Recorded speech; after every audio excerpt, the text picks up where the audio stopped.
what was it over here? Was there one particular site? Was there one instance? Was it culmination of your travels in the U.S.? I would say that it happened in 90% of the sites that I was in. Starting with Serpent Mound, I went to Chillicothe, there where we had the Hopewell Mm-hmm. Cultural National Park. Right. Then I went to Cahokia Mound. Cahokia is I didn't great. want to spend my Cahokia is absolutely amazing.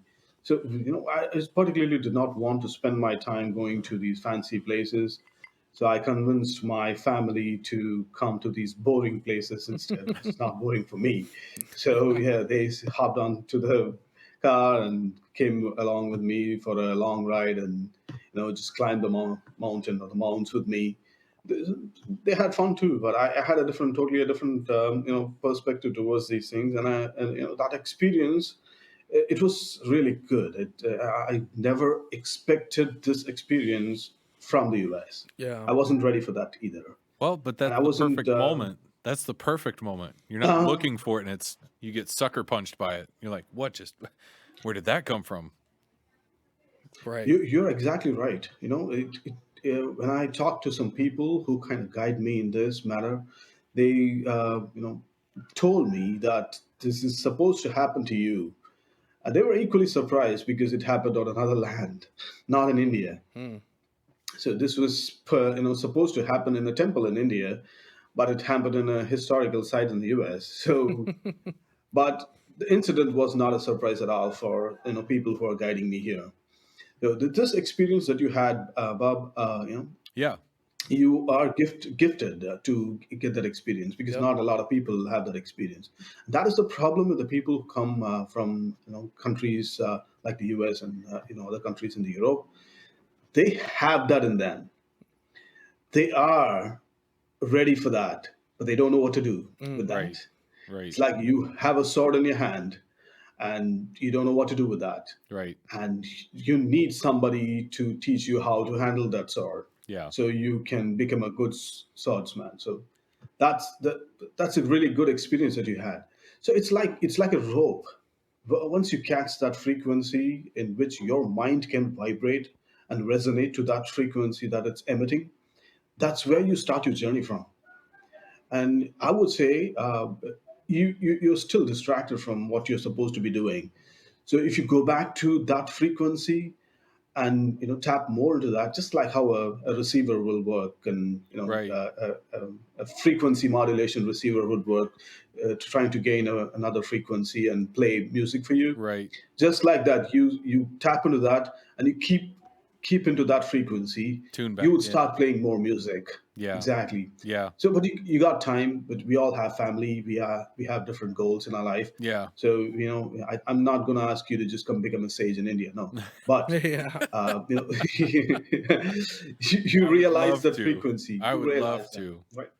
Yeah, I think it's Absolutely, I you're think most it's just welcome one of to those that. things too, of where again I had heard about, if you listen to this tonal frequency or these kind of different combinations, and you have these really kind of sound deprivation headphones on to where you don't hear anything but those.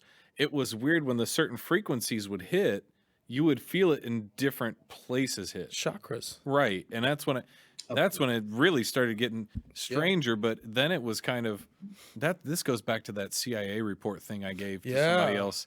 And they were talking about tapping into kind of the ephemeral and like the energy surrounding the earth, right? And doing this through yogic practices and Kundalini yoga and astral traveling. Right. But they were saying how it starts at your toes and works up your legs.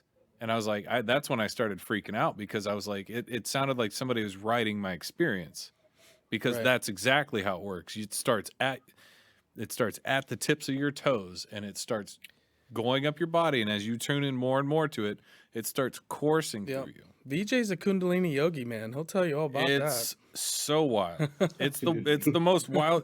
It's like being on a roller coaster. It's very, it's different. Very different.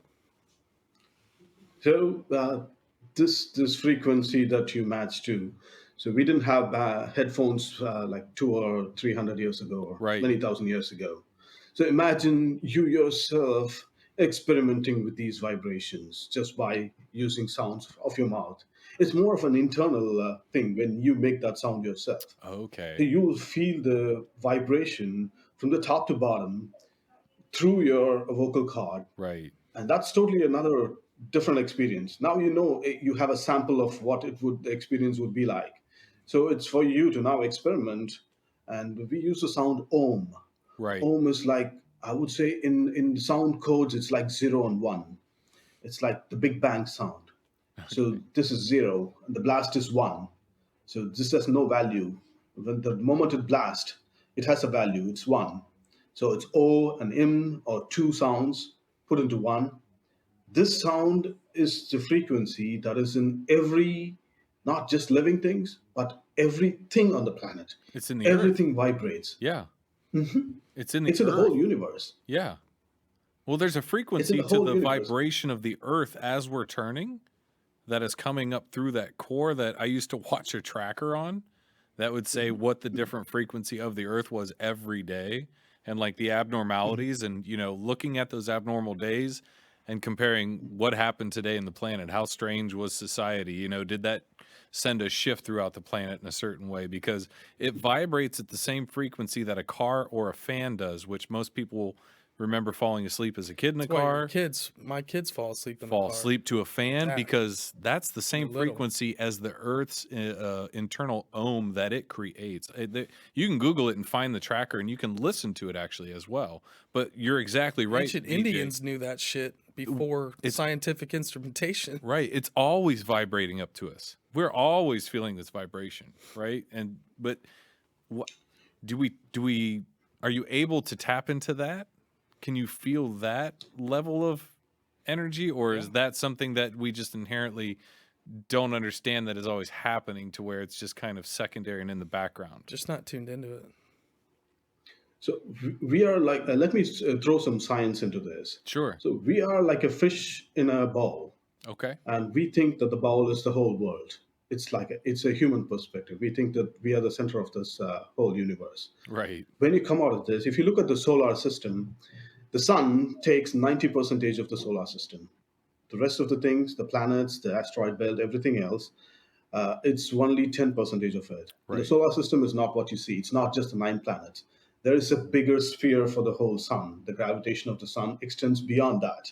And if you see the space between the Pluto and the last thing that is, acting upon the sun, it's a whole big thing. And that is what you should see when you're talking about vibrations. So the earth vibration is fine. You are living on it, so you feel that vibration. Right. But if you go back and see, the sun is vibrating at trillion times Wow. I've more never than the thought about that. That's blowing my mind at the moment. So is it sending out like gravitational waves at the same time from its energy as it's coming at us, kind of thing? Are we being affected by that as well? Are we feeling that impact? I'm not going to say you're being affected by that, but I'm going to say you are sun. Oh. So sun is the father, and it's the father of this whole solar system. Everything else is the result of the sun. So it's not like we take sun as one of these entities. It's not that. Right. Sun is the center of the whole thing, and everything else is dependent on it. Absolutely. Like we are dependent on the earth for all the resources. All the planets are dependent on sun for all the resources that it needs. Without sun, for a minute, there is nothing left. Oh, The whole thing correct. collapses. Right. Right? Absolutely. So can you believe, like, you have fire burning like 10 feet away? Can you feel the heat? You can't feel the heat. Nope. Right? It's like 20 feet away, 30 feet away, you can't feel the heat. And can you believe that something is burning from so far away? It's burning from a very far distance, but you still feel the heat. Mm-hmm. So the heat, along with the light, not just the light can travel anywhere, like any amount of distance. But can you believe the heat is traveling so long for like 8.5 minutes? Right. And then you can feel the heat. Right. You can burn something with the heat that you magnify out of sun. I want you to feel the power of the sun through this idea. Yeah. It's what is governing the whole thing. And that's part of our yoga, where we connect with the sun, not just with the earth. connecting with the earth philosophically or aesthetically, it's fine. But more looking at in a more scientific perspective, it will go back to the sun, because in some of the ancient texts, it's clearly mentioned that we are a result of the sun and the moon having sex, our consciousness itself. So you know how they call it a lunatic asylum when somebody goes insane? Right. Why do they call it a lunatic asylum? People go crazy during It full is moons. At night. Yeah, people go crazy during full moons. Like Well, ERs lunar, Exactly. lunatic. Yeah, the full moon, the moon, lunar. Moon. Exactly. So the moon has another impact on the beings that are on the planet. Just like how the high tides and low tides happen, moon's gravity can affect the behavior of a human being, Right. just like how it can affect the behavior of the earth itself Oh, it and absolutely what is does. on the earth. So we are going to play a game between the sun and the moon and the earth. Like earth is the ground where life is thriving. So it's like, imagine something like this: the sun is throwing sperm cells on the earth, and the moon is throwing its female energy on earth, and the earth is the ground. It's the I the see what place you're where saying. life thrives, right? Well, you need the So balance of both, is what you're saying, right? correct, I see what you're saying. To create correct, what's exactly, happening. Yeah. exactly. So if you're sitting in a temple, you're not just going to be connecting with the temple. It's not just you and the temple. It is only like a transmitter that is going to connect you with higher vibrations Hmm. that come from all over. Gotcha. And it That gets makes even sense. crazier. Okay. Mhm. I'm ready. You know I'm why? ready. You ready? Take them off. Let's go.